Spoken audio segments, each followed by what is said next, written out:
don't get to.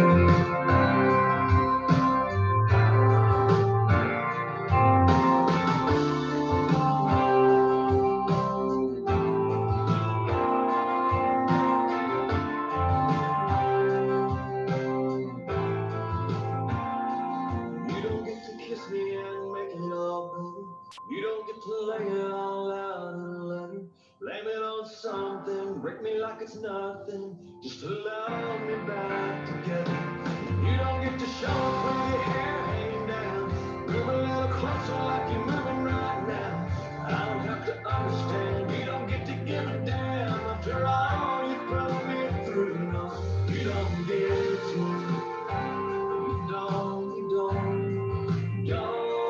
You don't get to. You don't get to.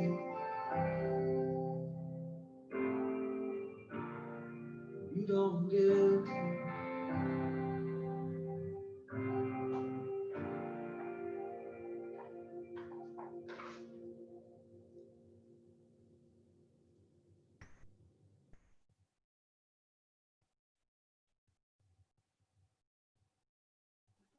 Good morning. Plastic cup.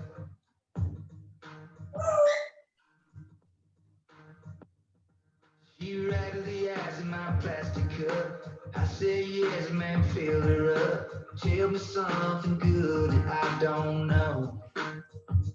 Cause this world's been kicking my behind. Life ain't been a friend of mine. Lately I've been feeling kinda low. And she looked back over her shoulder, pointed at the sign hanging up on the wall. It said, everything's gonna be alright. Everything's gonna be alright. Nobody's gotta worry about nothing. Don't go hitting that panic button. It ain't worth spilling your drink. Everything's gonna be alright. Alright.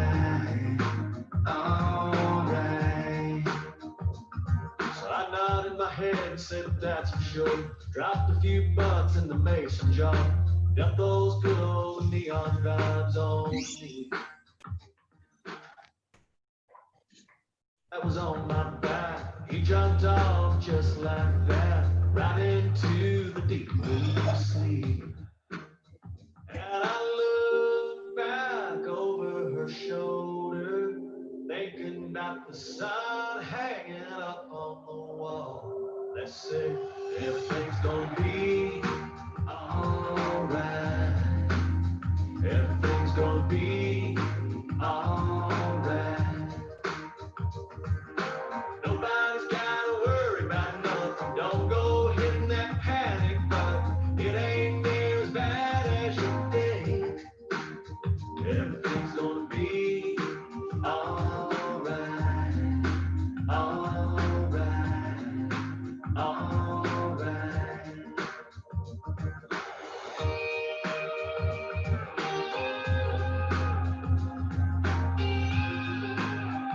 Good morning, Joe. There ain't no doubt it's gonna work out. Come on, sing it with me. There ain't no doubt it's gonna work out. Come on and sing it with me. Everything's gonna be alright. Everything's gonna be alright. Nobody's gonna worry about nothing. Don't go hitting that panic button. It ain't near as bad as you think. Everything's gonna be alright. Alright. I can't believe it's Friday already. Everything's gonna be alright. The song can end exactly on time.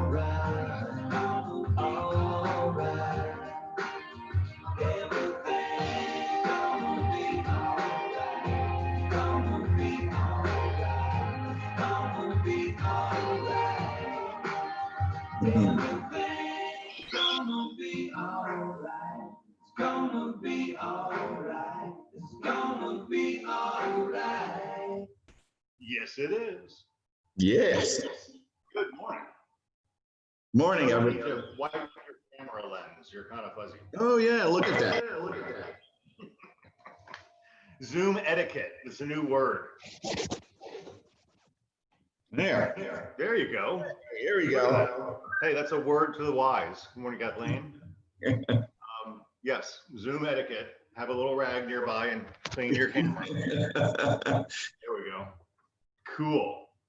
So, Mr. Diener, Yes, sir. this market is crazy.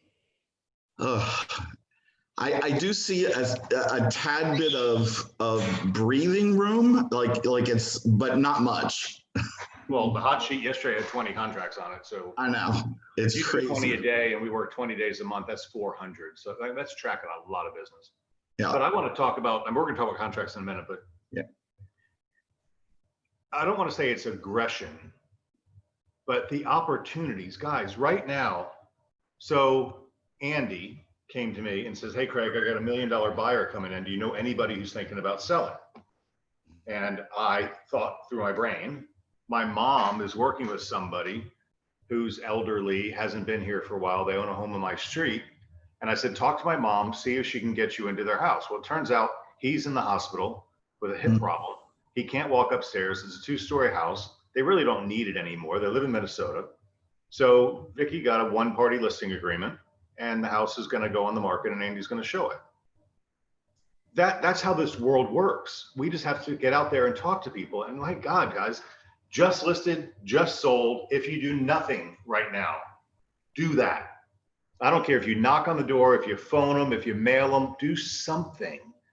But the opportunities, I mean, I go out in my neighborhood every morning and my neighbors know as much as I do about what's going on in the neighborhood. I get a text the other day from a friend of mine. What the hell is this? That house sold for this price? Oh, yeah. Well, information is so fast now, and neighbors talk. The guy goes, hey, I just sold my house for this much money. So much for, not letting that information out right away. But exactly. So I do have one thing I want to share. I left off on it yesterday. I didn't get to it. So I'm going to do that real quick. Sure.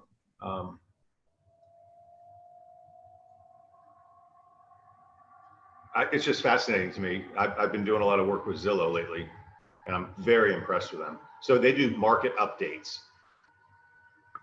I mean, this is an image right here. I mean, it ramps from 3.8 to 3%. But look at what's happened to the rates. I ran into one of my neighbors this morning. He says, Craig, if you can give me 8 for my house, I'm out of here. And that would be $300 a foot, which we can do. Oh, yeah. Right? He says, I don't care where. I said, where are you going to go? He goes, I don't care. I'll get an RV and live in an RV park for a while. But if I can get 800 for my house, I'm gone. And I'm going to get him on the market. But Craig, but this is why.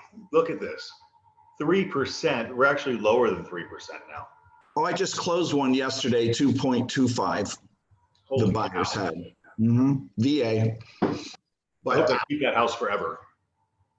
Well, the nice thing again about the VA too is if 10 years from now interest rates are 14%, that the VA they can assume that mortgage, whoever's buying it, and get another mortgage for the difference.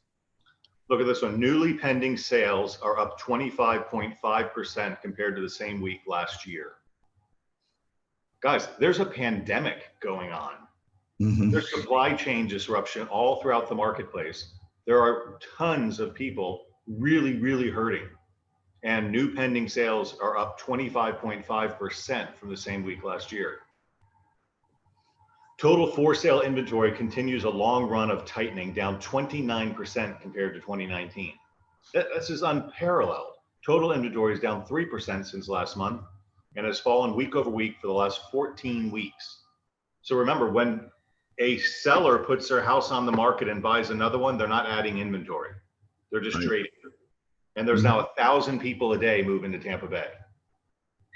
And, I think I told you I went to this class. I took this course over the weekend. And his example was, most investors are on the left side. You want to be on the right side. I'm going to tell you, in real estate, the left side is working with buyers, the right side is working with sellers. You've got to get listings, got to get out there and talk to people and just plant the friggin' seeds in their mind and watch what happens. The median sale price for the week ending July 25th was 281,844, which is 7.8% higher than last year and the highest yearly rise in prices going back through January 2019. It's up 4.5% month over month. You can't sustain 4.5% price increases month over month. Can't do it. Are these national numbers, Craig?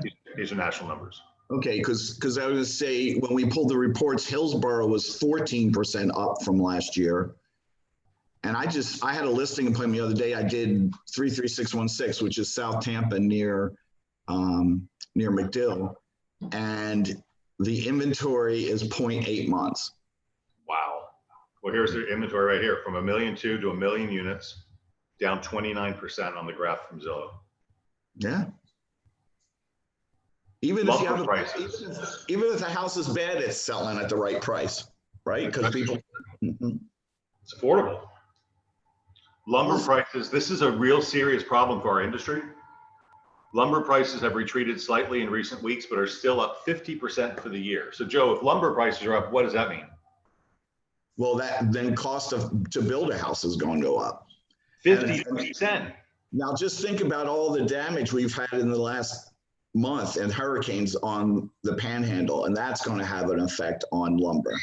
Yes, I mean, these are all really serious things. So one of my friends in the neighborhood here is the president of MI Homes. He moved to North Carolina. We put his house on the market last year for $785. It didn't sell. I convinced him to put it for rent for a year and see what happens. He did. His lease just came up. We put it on the market at $829. Got a full price offer the day it hit the market. So the guy made 50 grand more by waiting a year and collected 50,000 bucks in rent. How bad is that? Interest, not just demand, but the interest rates are having a tremendous effect on it. I mean, you can afford so much more house, if between 3.5 and 2.5. I mean, that's a whole point. That's a lot of money that's available for you to buy at the same rates, at the same mortgage payment. Yeah. So yeah. I detracted myself. So anyway, he's the president of MI Homes. Mm-hmm. And he said, Craig, I'm raising prices every 2 weeks and I can't stop sales. We just keep selling. He said, my biggest problem is I need dishwashers. And GE is our nationwide distributor. GE is 600,000 units behind on dishwashers. So they're going to switch their corporate account to Whirlpool, and Whirlpool's 1 million units behind. Yeah. So when you stop production for 2 months in a worldwide global economy, and in anticipation of less demand, then you stop production and you had more demand. We are just in a cycle. So there's going to be anything that's out there is going to move. It's really cool. So I just wanted to share this with you because I wanted to get it out yesterday. You can go out to Home Depot and Lowe's and they have plenty of refrigerators on the floor. They just don't have any in the warehouse. And right. I just had a friend who bought a new home in Jacksonville and they wanted to close, but we don't have the refrigerator that comes with the house. Maybe you can get some ice chests, is what they told him. So, yeah, appliances are an issue right now, big time. Yes, they are. Okay, let me see what's going on here real quick. Cool. All right, Mr. Danner, you had some ideas you wanted to talk about. Yeah. Recently we've hired a lot of new people, and they're really energetic, and they're going out and they're getting a contract, and then I get a phone call going, okay, it's under contract. Now what do I do? All right. So my comment to you, Craig, was let's talk about what do I do when I get a contract? What's my responsibility, and how do I go about doing that? And we have a contract, and I have a contract up here. Let me see if I can share it. Well, let me interject a little bit here. I had my coaching call with Matthew yesterday. All right. And confession time. And I've got to work on this. I told him that I get angry. He said, I need to let go of my anger.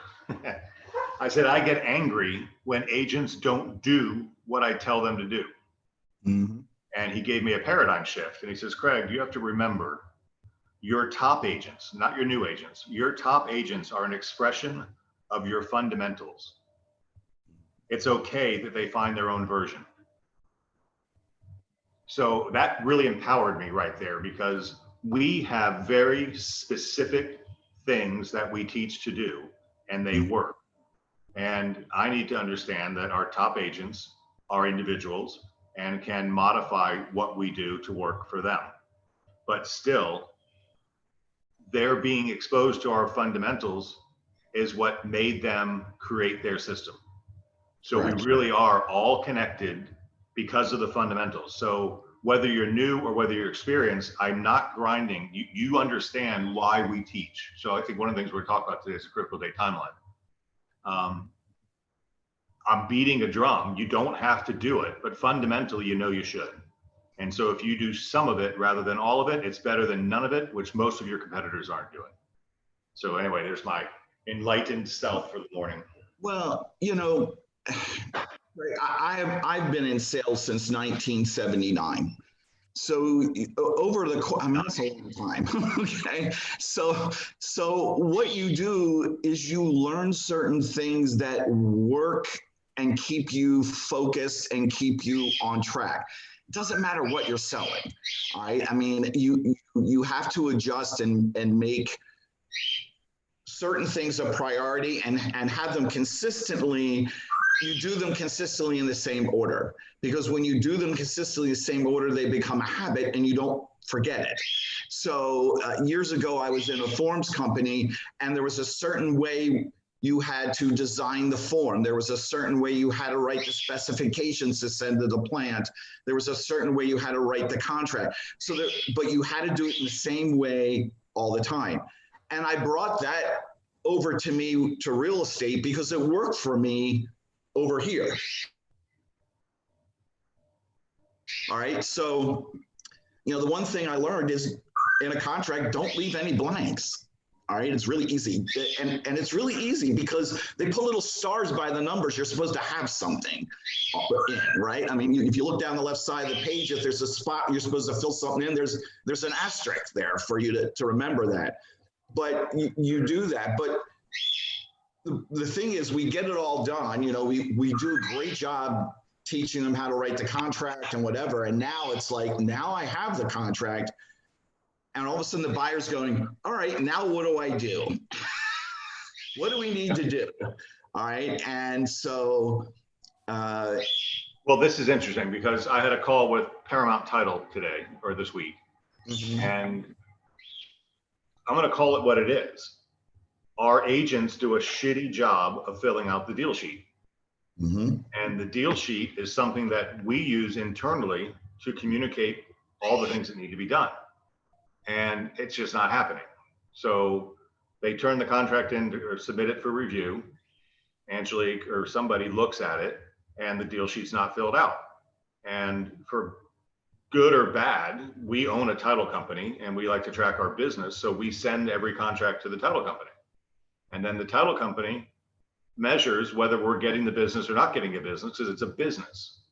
And if we don't get the business, sometimes they call the agent and say, hey, the deal sheet doesn't say who the title company is. Can we get the order? And then the agents get pissed off and say, who gave you my contract? And that just pisses me off in and of itself. But it's a business and we have a business relationship. So we do that. But anyway, it's created a problem now because we get more contracts that are incomplete and they're tracking deals that they're not getting. And so we're going to make a change company-wide. And company-wide, the change is going to be the agent is going to be responsible for delivering the contract to whoever the title company is. Mm-hmm. We're not going to just send every contract to Paramount Title because it doesn't make any sense. We're getting the majority of the business anyway. But right. You guys have, so this is number one. We're talking about things you have. When you get a contract, you need to deliver the escrow or have the escrow delivered. Mm-hmm. And you need to deliver the contract to the title company. Now, we all work together in this world. And the title company has a real problem when you don't involve them in the decisions that you're making. Point in case, you decide to move closing up. You turn in the order says it's closing October 31st. So they schedule their ordering to be ready by October 31st. Right. When you move the closing up to October 15th and don't tell them, they didn't move their order process up because we don't want to order too far in advance because things get messed up, right? So communication is key. And so that's one of the changes that's going to be coming out. It'll be on sales meeting on Tuesday. But agent, you deliver the contract to the closing agent, whoever it's going to be. Because that's going to keep you in the loop and make sure everything works and take a little stress off the back office and the title company. Well, you brought up a good point about communicating because, you know, it's easy to move up a property that's sitting, say, in South Tampa on a side street because there's no HOA, there's, you know, none of that. But when you're in an HOA development, which today a good bit of our sales are in HOA, you have estoppel letters. And sometimes they take 2 weeks for the title company to get them. So you can't always move up a closing because you have estoppel, you have, other things that they're researching. So again, they have a finish point and they're working backwards. Yeah. As you Every action has a reaction, Mm-hmm. right? And we just have to be cognizant of that. When you do something, it affects somebody else. Right. And if you're not communicating, you're going to have bumps along the way, which is going to make it a rocky road, Right. which we don't want to have. No. So I did pull up the contract. I pulled up the critical date timeline. I think we'll just talk off that. Okay. Kathleen says, talk to everyone you do business with, the hairstylist, the dentist, the chocolate store. It works. Just talk to people all day long.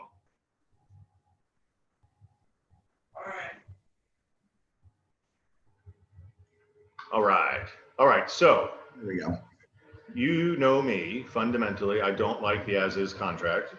I say that because it's just too wimpy, right? So we're going to teach you the ins and the outs of the regular contract and then understand that when you use the as-is, all bets are off. But what I would like, and I'm just going to say it, I want our agents to be badasses, right? And we have that reputation most of the time. People don't know not to mess with a Beggins agent because they're damn good at what they do. And that's the group you signed up for. So this is how we get good at what we do.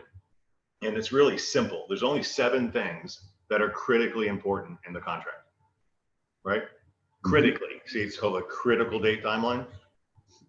The effective date. Is it important? What is it? It's the only date that's not expressed in a contract. That's right. But what do we use that makes it pretty clear what the effective date is? One of the last of the 2 parties have signed it. Well, we use dot loop, which is time and date stamps. Back in the day, Joe, you remember, you see me do it. I would draw a circle and put a slash through it for the initials for the buyer and seller. Right. And then I'd handwrite 3:23 p.m. on September 18th. Mm-hmm.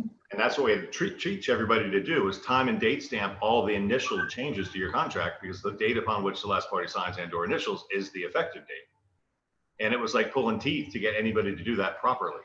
And then we draw a circle and put 4 squares in it. There were 4 people, so you could see clearly if every initial happened. But now with dot loop, it's all done automatically. I used to have a little stamp. Yep. Look at the things that we used to do that we no longer do. Right. Now it's just automatic.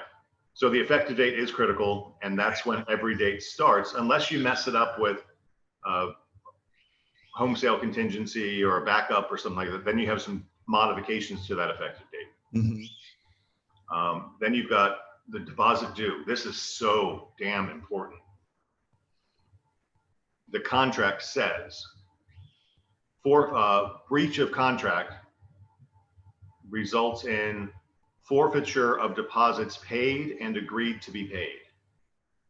So if you have a deposit due today and you got an additional deposit due in 7 days, and the buyer breaches the contract, they forfeit the deposit paid and agreed to be paid. So it's 2 months there, which I'm going to tell you, every one of your contracts should have an additional deposit the day after And Joe, how many people don't do that? There's quite a few people don't do that. I'm really surprised. I do it a lot. Again, it depends to me. Sometimes if the buyers don't have a ton of money to do that with, but it's important because you're trying. You're putting your mark in the sand and helping to protect your commissions in case someone decides to default on you. It's a peace of mind thing. I mean, part of my mission is to be kind, right? Once the negotiation is done, we're working together to bring it to closing, right? So we're no longer beating the shit out of each other. Brokers. We're cooperating brokers. Yeah. So we're working together to get it done. Being kind is giving a seller the peace of mind to know the buyer is committed and is going to close, right? So that's delivering your loan approval when it's due, marking that date and knowing it, delivering your additional deposit the day after the inspection period to say, hey, look, we're happy with the house. We're going to move forward. In the absence of that, I don't care if it's $500, some symbol that says after the inspection period, we've approved, right? Whether it's as is or regular. I would really want to see that. And I talk to agents all the time. Why did you do this? And the reason is they're afraid. Mm-hmm. If you have a listing right now, you have an asset and you need to protect that asset. And if a buyer doesn't want to stand in line and march in line, then don't take their offer, take another one. You have all the gold, all the keys to the kingdom are yours when you have a listing right now. And bulletproof. Initial deposit, additional deposit. If they're going FHA, putting 3.5% down on a $300,000 house, that's $10,000. Get the whole 10 grand. They're not earning any interest on it. Back in the day, I don't want to take my big deposit and put it down because I'm losing interest. Right. That excuse doesn't hold water today. All right, so deposit due, inspection period, critical date, additional deposit due, critical date, expected closing date, critical date, loan application due date, critical date. Why is loan application due date critical? Because they have to make their own application, say in 5 days. If they don't, they've breached. That's right. And then they forfeit their deposits paid and agreed to be paid, mm-hmm. which is why you want to have an agreed to be paid amount so you can get more money if they fall. Now, what really should happen, Joe, with loan approval or loan application? They should have made it before they started shopping. Oh, yeah. I mean, I always view that as they formally called the lender and started the loan process. No, I'm going to say it again. I said it yesterday. I had a Zillow broker call yesterday, 2 days ago. And one of my real good takeaways was, remember, Zillow agents are typically buyer's agents. So they've got to impress the listing agent so they win the deal. So what they're recommending is to have the loan officer call the listing agent on behalf of the buyer to explain their plight, which I thought was really a good idea. So if I'm the listing agent and buyer number one's loan officer calls me and says, I just want you to know, these guys are golden. I've taken their application. I've seen their tax return. I already verified their income. We are good to go on this one. That's a pretty cool situation for a listing agent to say, hey, seller, this buyer's loan officer called me and told me they're golden. Versus not, right? Remember, it's your asset. I thought it was a good point. Right, that's a good point. And then loan approval date. I want you to just put this one to memory. What was that question? I'm sorry, Craig. It says, when asking lenders for loan approval, they are not sure what form is being asked for. Okay, let's get this straight, John. There is no such thing as loan approval. Loan approval in this contract, like it or not, the attorneys hate it, is when the buyer tells the seller that mm-hmm. they have loan approval. Right. There's no form, there's no anything. It's the buyer making a statement to the seller that I have loan approval. I'm removing my financing contingency. And if I don't close, you get to keep my deposit. That's the buyer making that statement. There's nothing backing it up. So my old attorney, Hank Sorensen, who's now a Keller Williams team leader, and we got into a discussion about this a couple of years ago, and he hates it because he wants the loan officer to stand. I don't want this is the attorney saying, I don't want a buyer telling my seller that he's approved for a loan. I want a loan officer telling me he's approved for a loan. And I said, what do you care? Because if the buyer says the buyer's penalty for lying is they're going to lose their deposit, which is not a big deal unless it's a big deposit. So what do? You get a little deposit up front, you get an additional deposit on the back end, and then you get meat, right? And then you watch your critical dates. And when the loan approval period comes, the buyer has to say, I've got approval, I'm waiving my financing agency, or I don't have loan approval, I'm canceling and getting my money back. Yep. And that's a critical date. And if the buyer doesn't raise their hand and say yes or no, then what happens? Then the seller has the opportunity to cancel the contract on the buyer. Yes. Mm-hmm. That's powerful. Boom, flex it, right? And the thing with that, Craig, is the seller doesn't need to have the buyer's permission to do that. He's just going to notify you that, you know, in the financing contingency, you have not given me loan approval. I am hereby canceling the contract. Yep. He has to give their escrow back. I mean, that's part of the deal, but still, so it also works when you have a buyer who's been a real pain in the butt and he gets to that point and the seller says, hey, let's take that back off offer and get rid of this guy. So it's always nice to make sure you're cooperating. You said the word backup offer, probably one of my favorite tools. I said, my goal is for you guys to be badasses, right? Right. Being a badass means you control all the cards, right? It drives me crazy. John just wrote in and said, he's got listing agents asking for a loan approval letter. They're morons. Tell them to read the contract. The loan approval is when the buyer tells the seller, I've got loan approval. And if they don't tell the seller, then it's deemed that they do have loan approval or the seller can cancel them. One or the other. I have to sometimes tell them to go read the contract. It's changed over the last few years. So it's no, okay, some of these agents don't even realize the contract has changed. You were talking about backup offers. I had a condo for sale and we had two offers come in and one was an as is and the other one was also an as is. And so the sellers picked the one they wanted to do, but we took the other one as a backup offer. And they did their inspection and they came in with a list of repairs. And I said, well, we've already negotiated repairs. And the agent said, what do you mean? I said, well, the condo was 285. You gave me an as-is offer and we accepted it at 277. So we've negotiated repairs already with you. Good for you. And she's like, I said, it's okay. I said, there was one thing on there that the air handler was very dirty.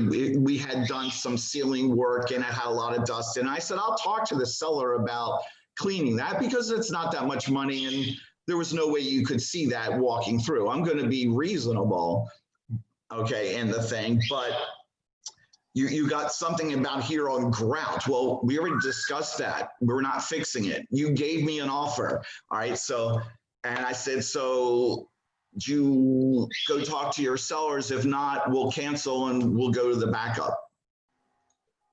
And that was the end of the conversation. Yeah. So, you know, I mean, backup offers work really well. They're the advantage of the seller to take a backup offer, really, because it gives them power over the person who's in contract. I'm going to go ahead and make some pontification points. Okay. Agents are stupid for not accepting a backup. Yes. I don't care. I mean, deals die. People have problems. Things don't go through. There's nothing wrong. There's no harm in taking a backup. Nope. Nothing can hurt you taking a backup. It does nothing but strengthen your position. I wanted to show everybody, because we talked about it and different people watch at different times. QR in .loop, there are clauses, and I really, and the ninja backup badass part of our career here. Shit, I gotta put it in a loop. Do you? I want to find the clauses tab, and there's no clauses tab here. So Oh, okay. I'll just add it to, Didn't realize that.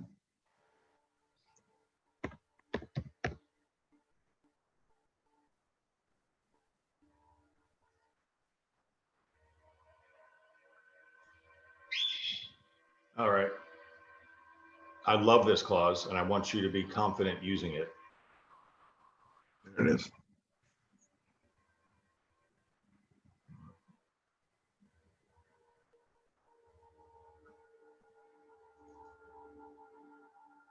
It's coming.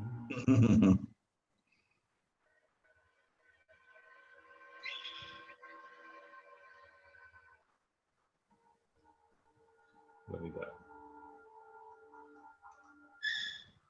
Well, maybe I didn't have to do all this. Anyway, That's fine.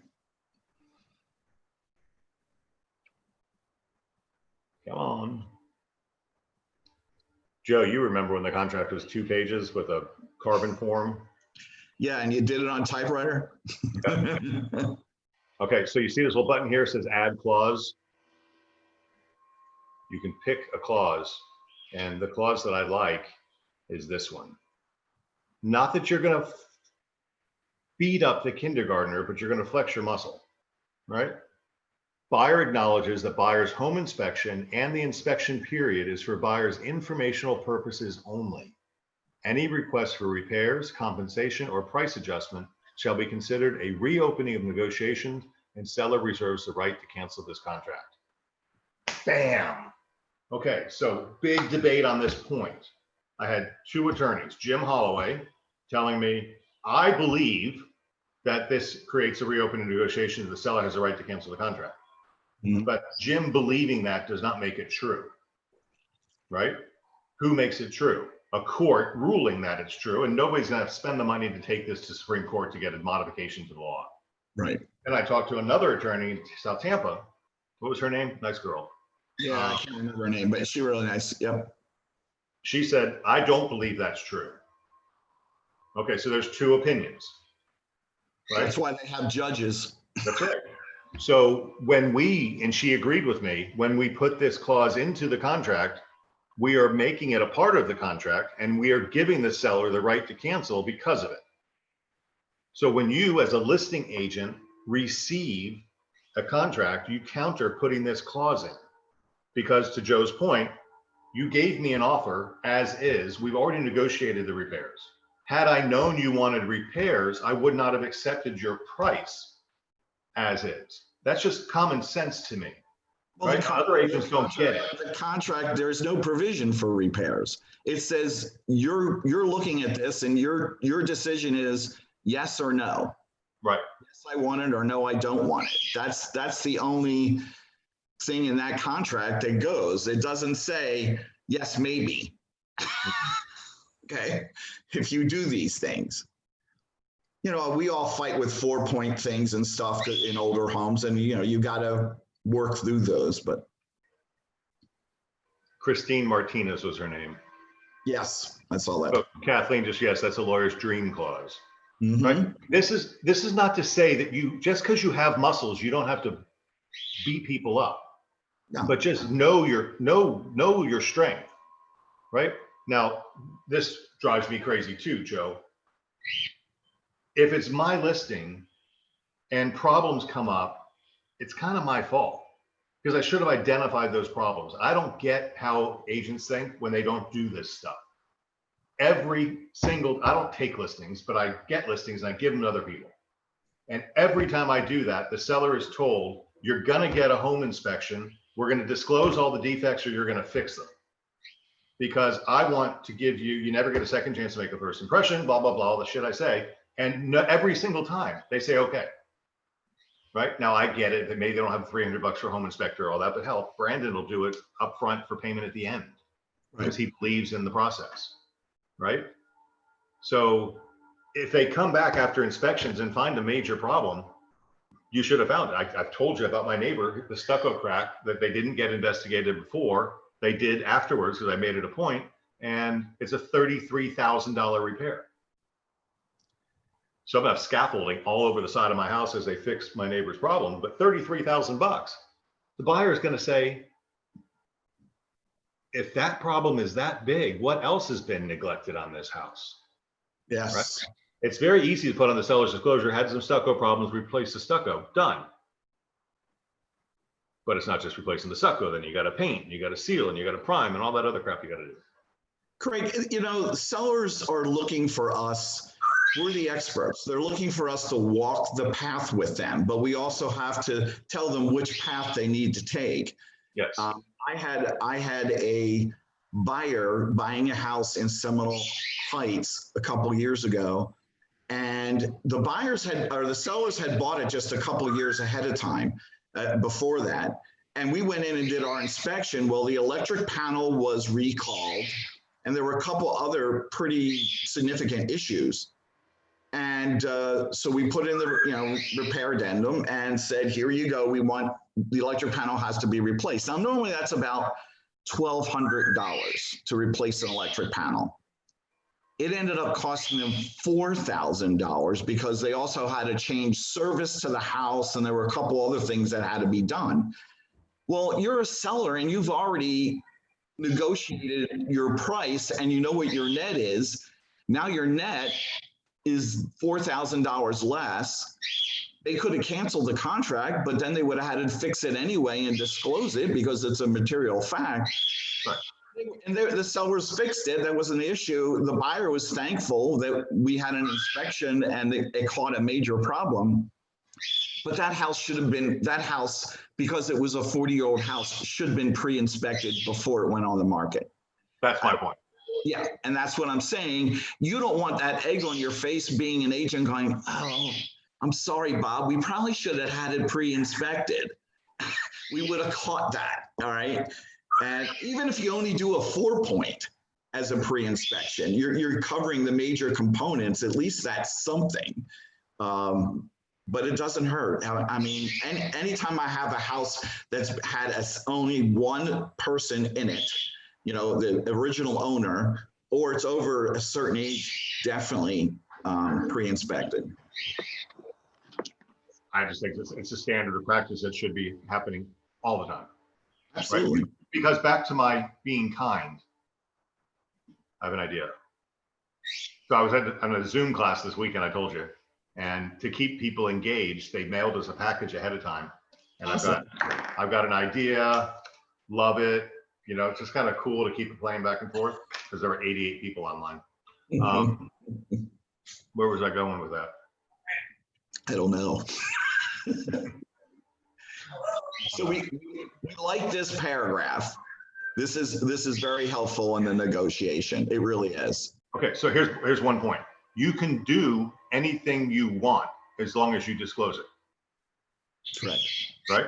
Mm-hmm. So by putting this clause in the contract, you're disclosing, I, the seller, have the right to cancel your contract if you mess with me. I was going to say the F word. But this is being recorded and it's live on YouTube. If you mess with me, I have the right to do this. I don't have to do it, right? But I should.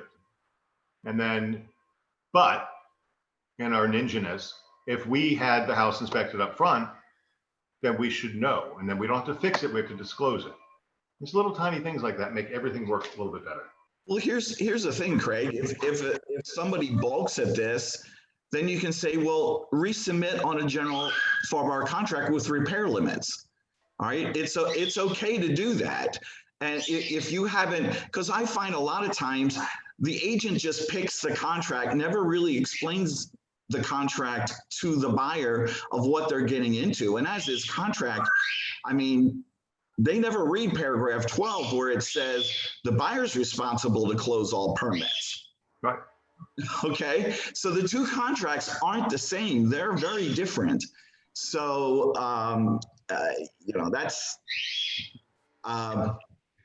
when I acknowledge, and when I get an offer as a listing agent, I always acknowledge I have received your as-is offer. I hope you have communicated with your buyer that there are no repairs on this contract. And if you think your buyers are going to want repairs, please resubmit on a general FAR/BAR. There you go. Lauren wrote in, I literally salivate when I receive an as-is contract so I can whip out this clause. Boom.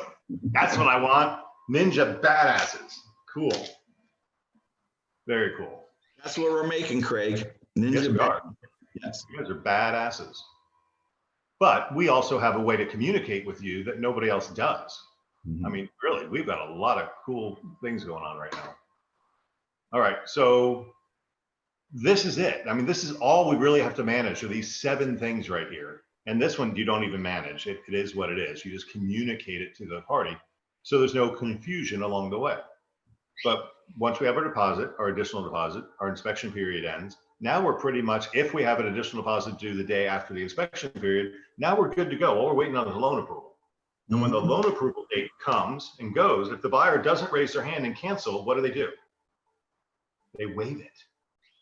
In which case, the seller remains under contract until the closing date. And if the closing doesn't happen, the seller keeps the deposit. Or if the seller doesn't have confidence in the buyer, they can cancel them within 2 days of the buyer not providing loan approval, which is amazingly strong for you, especially if you got a backup contract in place, because then you can put the backup in place and probably close about the same time as the other one. Pretty close. Pretty close. There you go, Thomas. That's the fundamentals. Exactly. I like that word. Yep. On my listing in MLS, I request the regular contract, typically 3 or 4 calls as to, is this regular contract a Florida contract? So that's your competition, people. So I was in a multiple offer situation, sent over the regular general FAR bar, and I called the listing agent. I sent you a very strong offer. I didn't send you an as-is contract that I can get out of in 10 days for any reason. I sent you a general FAR bar contract. So that's probably the strongest contract you have in hand. And sometimes you have to make the phone call because they don't get it. Just like someone said, some of these agents has never seen the general FAR bar contract or even understand it. Yep. So let's talk about that. So so this critical date timeline has a lot of obligations in it. Seller obligations and buyer obligations. The as-is contract doesn't have these obligations. So what happens? The basic difference is you do your inspection on a regular contract, the FAR bar, not the FAR bar as is. And then the buyer reports to the seller of any defects that do not meet the standards of the contract. Then the seller has to go get estimates for those repairs.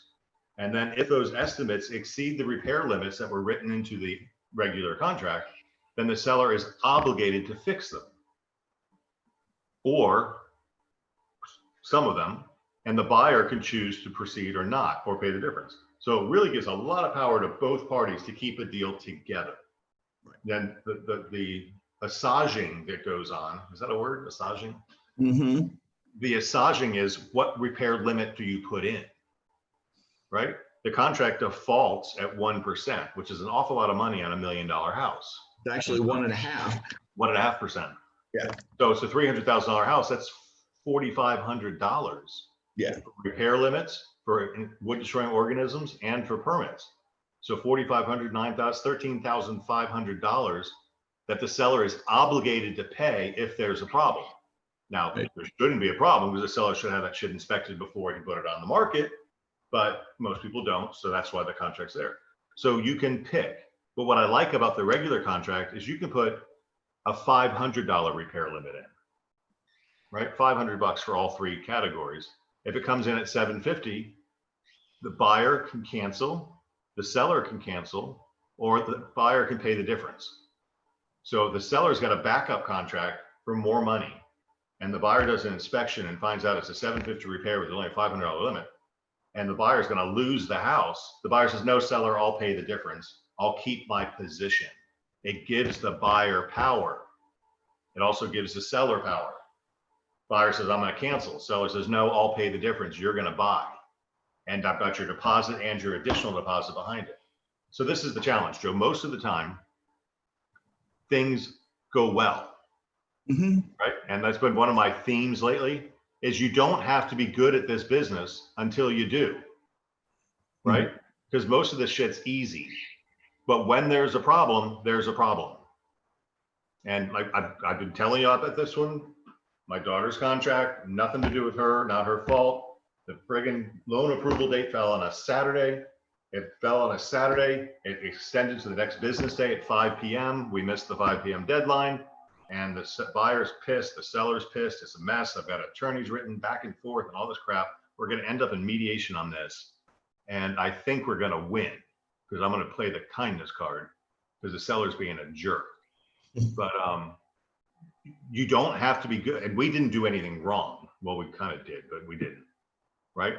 But you don't have to be good at this stuff we're talking about. I'm giving you the worst case scenario so you look like a rock star if there's a problem. But Joe, I think we're at over 50,000 real estate closings I've supervised as a broker for this company. There's nobody's had 50,000. You might have been a broker for 30 years, but you didn't do 50,000 transactions. And how many times have I been sued? Because I'm a good negotiator, number one, but we just don't typically have that many problems. Now we've had problems, but nothing escalated to a lawsuit, right? So you don't have to be good all the time until you do. And that's why I want you to treat every contract like it's going to be a problem. That's why you do your inspections report before you put them on the market. That's why you do your critical date timelines. That's why you do all the steps along the way in case there's a problem. It's like double insuring yourself. And yes, it's a little more work, but it makes you be the ninja badass that I want you to be. So. Chat popping up here. Craig, let's talk about inspection period real quick. So we're a new buyer agent. We're under contract. Now it's time to get an inspection. And let's talk about how we do that, because we should have a couple people in our belt that we can recommend. We can say, here is ABC. These are people that I have used in the past. They do a good job for my clients. Here are the phone numbers if you want to call them. We don't want to necessarily pick them for them unless they say, oh, just pick one, but because let's talk about that, because I'm a broker. I'm supposed to say, do not pick one. Yeah. Give them the phone book is the textbook broker answer. Give them a phone book and tell them to pick one. Right. All right. There's a fine line here between customer service and liability protection. Mm-hmm. Right. Me personally, if I'm working with you, Joe, I want you to tell me who to use. So put a disclaimer and say, Joe, I'm happy to. This is who I use most of the time. Most of my customers are really happy with them. They have made some mistakes along the past, but I still use them. Okay, that's fine with me. Right? And let's get it straight. A home inspector, and this is part of the ninja badass, which you're not going to like me telling you to do these things. A home inspector is basically a monkey. Right? They're not allowed to do anything real. All they could do is cursory look around and call out the obvious, which most of us could do on our own. Right. The ninja badass that I want you to be is the one that says, I'm selling a 50-year-old house that has galvanized plumbing. Well, when you take a piece of iron and bury it in the ground for 50 years, and there's trees and roots and shit, it's gonna collapse, it's gonna have problems. You'd better hire a plumber with a little inspection scope to go through that pipe so your buyer doesn't have a $40,000 problem down the road. Right. Right? But who has the courage to bring that up in the middle of a sale? A ninja badass does. Because I don't want my buyer harmed. What if the poor buyer gets a sewer back up and they can't fix it? Right. That happens to people. And when you're buying in South Tampa, Joe, I don't know what the piping situation is, but when you're selling a 40 or 50-year-old house, I would get a plumber, not a home inspector, a plumber to come out with a scope and dig that pipe up. It's going to cost $300 or $400. Mm-hmm. But you spend it, or you buy a newer house. Right. And use PVC. But even then, you've got tree roots and stuff that can do problems. Well, that's part of I call it coaching and counseling as you're going and looking at houses, and when you're talking about where they want to live and what kind of house they want to be in, there's always issues with whatever period you're looking at, time period. I mean, if you're looking in the 70s, you could have aluminum wiring issues. All right, that was a big issue in the, during the Vietnam War. They didn't have enough copper, and they started using aluminum in houses. You get in a house in the 20s and 30s. Now you're looking at galvanized pipe. There's always different issues as you go through, and that's a little bit of experience. It comes with as you go and you learn. But when you're doing a house that you're not sure, ask one of us. What are things that I should be looking for? This house is built in 1939. And the first thing I'm going to say, it probably has no insulation anywhere in the roof or in the sidewalls. I mean, they're just stuff that you do. We were talking earlier about, Craig, I think we lost track where what do we put in the dollar amounts for inspections, and it's hard. You have to walk in when you're doing the contract. You have to look at the house. Is this a 10-year-old house I'm looking at, or is this a 50-year-old house I'm looking at? I can't see behind certain things like electric panels, and I can't see I can't see piping. So you kind of have to make an intelligent decision on and talk with your buyer what you want to do for inspection limits, and explain what the process is. I think as a default, my answer would be $500. Yeah, $500 doesn't hurt anybody, but the seller can always pay the difference and force the buyer to continue to buy the house. So here's the example on that real quick. So Mrs. Buyer is from New York. They get a termite inspection and they find out the house has termites. And Mrs. Buyer freaks out because she doesn't want a house with termites. She doesn't realize that there are only two types of houses in Florida: those who have termites and those who will have termites. Right? Yep. So she wants to cancel the contract, and she feels she can get out of it because the repair limits were $500 and it's cost $750 to treat the house. So she wants to cancel it. The seller says, no. I'll pay the $750. You're keeping your contract. Kept the deal together. And the poor buyer from New York's never going to find a house in Florida that doesn't have termites. No. Or will have termites, right? They're just bugs. We kill them and move on. And I think that's some of the conversation. When I first meet clients and they're not from this area, I try to find out where are you from? Oh, I'm from Maryland or New York or whatever. And then, because I've lived in those states, I can relate to them. I said, when you live in New York or New Jersey or one of those, you're dealing with radon gas. That is the thing up there. And it's not that you have it, it's how much you have. Everybody has it. It's in the house. Everybody has it.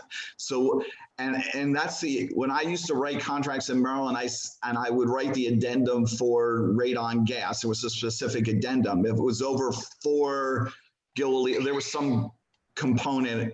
If it was over that, the seller had to remediate, which cost about $1,000. And I said to my buyers, this is the only thing we want to fail.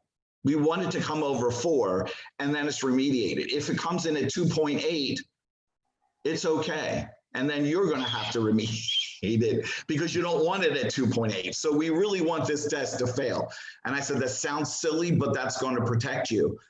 But I said, so you live with radon up north. Down here, we have to deal with termites, and not just one type, but 2 types.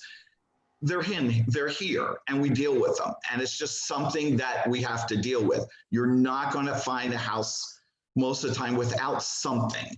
Sometimes you can if it's a new house. By the way, we found termites in a 2-year-old house. It was dry wood. It was in the middle of a wood floor, and the hole was probably there before they even laid the wood. The dry wood termite probably hit the wood before it was even laid, but we had to treat it. So, I mean, but it's setting that expectation with the buyer of what can happen and how we go about it. And if you tell them how it might happen, when it does happen, it's not as much of a blow and not as much, oh yeah, you talked about termites. Yeah, okay, fine, we're good. Right. We've interesting because I had a coaching call with my Zillow guy yesterday, and he's really sharp. I mean, most of the guys I deal with at Zillow are super sharp. His name's Gary, Right. and I'm gonna set a Zillow call this week or next week. And we listened to some of our recorded calls, and honestly, they weren't very good. And then I'm not supposed to say this, but he played a recorded call from another company that was awesome. And you guys are all getting this. Your ability to create a connection with a person on the phone is directly related to your ability to be successful in this business. Mhm. And we have to provide value. And the stuff we're talking about right now, Joe, is what provides value. Giving them advice on home inspections, giving them advice on the plumber, calling an AC contractor to pressure test the system before you buy the house. It's super easy to fill the coil with whatever it's called, Freon, and make it look like it's working. And then 2 months from now, it's not going to be working because there's a leak. If you got to put Freon in an AC, it's leaking. It's a closed system. It's like a radiator in your car, right? So hiring an AC contractor to investigate an AC in an older unit, hiring a plumber to investigate a house in an older house, hiring an electrician to look at the panel. Home inspectors can't do that stuff. So having those conversations and educating people along the way is what's going to make you more respectable, I think is the word I would say. And it also makes them feel that you're looking out for them, that it's just not, all right, I got my name on the contract, have a nice time, I'll see you at closing. Right. Like those Century 21 commercials. Yeah, yeah. Did we have any questions from anybody? I didn't, let me go check here. Yeah, I've kept up with all the chats. Okay. John had asked if it's okay to put. Now, at the same time, I don't want to be a jerk. I'm going to be like the blade of grass, right? I'm strong enough to bend and I'll come right back up. So if you're going to give me an as-is contract, that's fine. I'm going to slap you around with that clause, but I'm not going to ridicule you. I'm not going to say, you dumbass, put it on this form, right? Because you don't know who you're dealing with. And chances are, and I don't mean to sound bad about this, you're dealing with somebody who's not as smart as you are, right? So deal with it and just protect your client either way. Now, as a buyer, and here I'm switching on you, as a buyer's agent, I like the as-is contract. But let's talk about this. I don't know if you've ever done this, Joe, but I've got a buyer. I put him on an as-is. He's not really in love with the house, but it'll work. So I put him on an as-is contract for 10 days. What happens if another house comes on the market in the meantime? You can cancel the contract and go put a contract on by the other one. Mm-hmm. Now, if I had a regular contract, he couldn't do that without losing his deposit. Nope. So that's the knowledge that I have that makes me say I don't like an as-is contract for a seller. For a buyer, I love it, right? Because I'm going to protect my buyer. But at the same time, I want a deal to close. I'm not here just to write contracts and cancel and write another one and write another one. I want to get paid for the work that I do. Mm-hmm. So another reason I particularly like the regular contracts is I can hold people's feet to the fire. So anyway, that's Contract Friday today. Very good. Well, the general contract is really a bilateral contract, Craig. It really has ins and outs for both parties.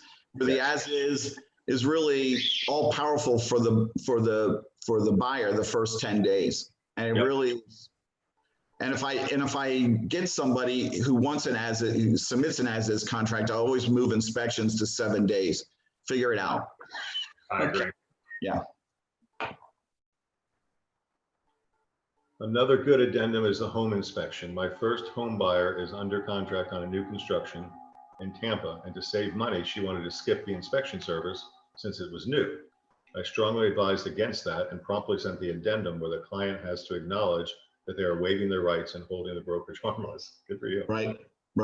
Guys, home inspection on a new house, 100%.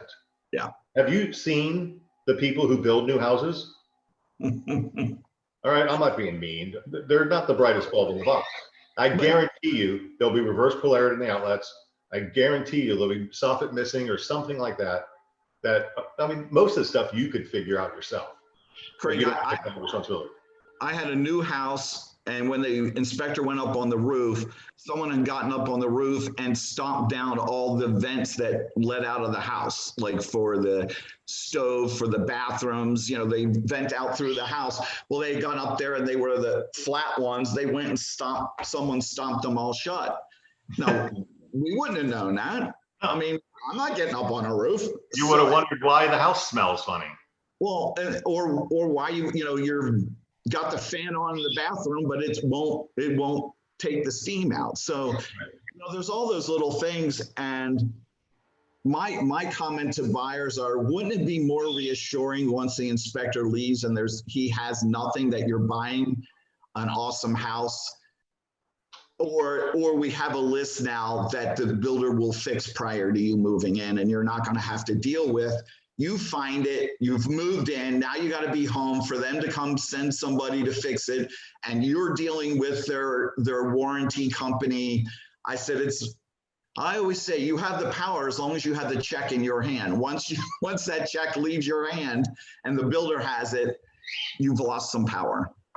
If you've got the right home inspector on a new home, I would also hire them to inspect during the stages. Yes, they do They that. inspect at frame, they inspect at plumbing, they inspect just to make sure, because people just don't do things right. And right now, guys, really, we are having tremendous labor and material shortage. And I've seen this happen before because I've been doing this for a long time. Novices get into the business, they make mistakes, they get covered up, and you never find them again until it's too late. You know, that's part of the game. When we're as busy as we are, there's extra precautions necessary. We talked a little bit about having different inspectors. I have some inspectors that can do a good job on a regular deal, but I have certain ones that if I have a real old house that's been rehabbed, okay, that he knows the codes and the way it's supposed to be, not the way it looks good. And then for newer homes, I have somebody that covers those. So, depending on where you are and what you're doing, you have those tools, those people that shine in those particular circumstances. My dad has a saying, he says, old age and treachery outdoes youth and skill. Right? So Joe, we've got old age and treachery on our side, but we get to share our wisdom with everybody else. And guys, we're here for you. So just remember that. That's why we're here. So you're not new at anything. And even if you've been here for a long time, there's still more to learn. So I think after 9:30, and I got to get ready for my 10 o'clock. Happy Friday. We have something after this, Craig, right? Yes. Okay. Right now. Thanks. Okay. Bye.